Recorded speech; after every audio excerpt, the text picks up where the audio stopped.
दफा उंगली के इशारे से अबू लहब ने कहा था नबी पाक को आपका हाथ टूट जाए, अल्लाह ने फरमाया तब्बत यदा अबी लहबिन व तब, तू कहता है मेरे नबी का हाथ टूट जाए, तेरे दोनों टूट जाएंगे।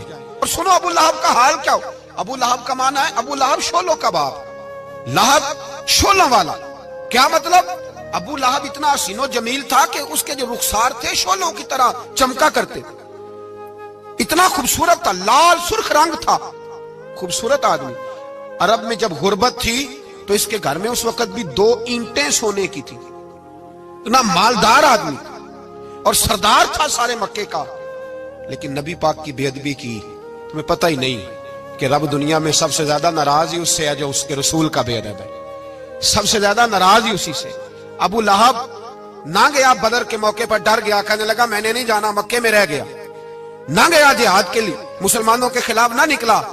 लोगों ने बड़ा इसको लान तान किया, लेकिन कहने लगा मेरे खर्चे पे 4-5 बंदे ले जाओ, मैं नहीं जाऊंगा, पीछे रह गया। लोग कहने लगे बच गया, लेकिन इसके जिस्म के अंदर ऐसी बीमारी निकली कि रेशे से भर गया सारा वजूद, रेशे। इसके बच्चों ने ले जाके अबू लहब को पीछे एक हवेली थी मक्के के बाहर, उसमें बंद कर दिया। चीखता था, चिल्लाता था, बंद कर दिया उसको ले जाके वहां पीछे। और जब उसको बंद कर दिया कमरे में तो चिल्लाता था, चीखता था, कोई मुझे बचाओ, कोई पानी पिलाओ।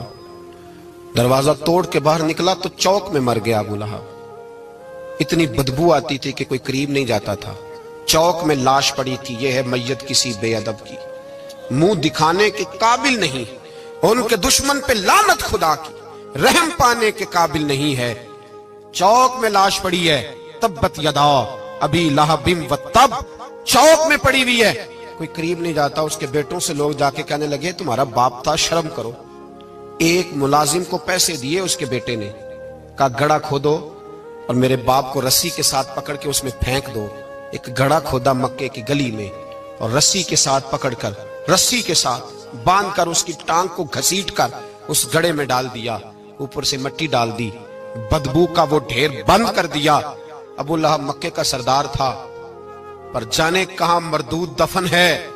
लेकिन मियानी साहब के कब्रिस्तान में जाओ, मियानी साहब के कब्रिस्तान में वो इल्मुद्दीन जिसे अपना नाम भी नहीं लिखना आता था, हजारों लोग रोजाना उसकी कब्र पे खड़े होते हैं और रसूलुल्लाह की नाते सुनाते हैं।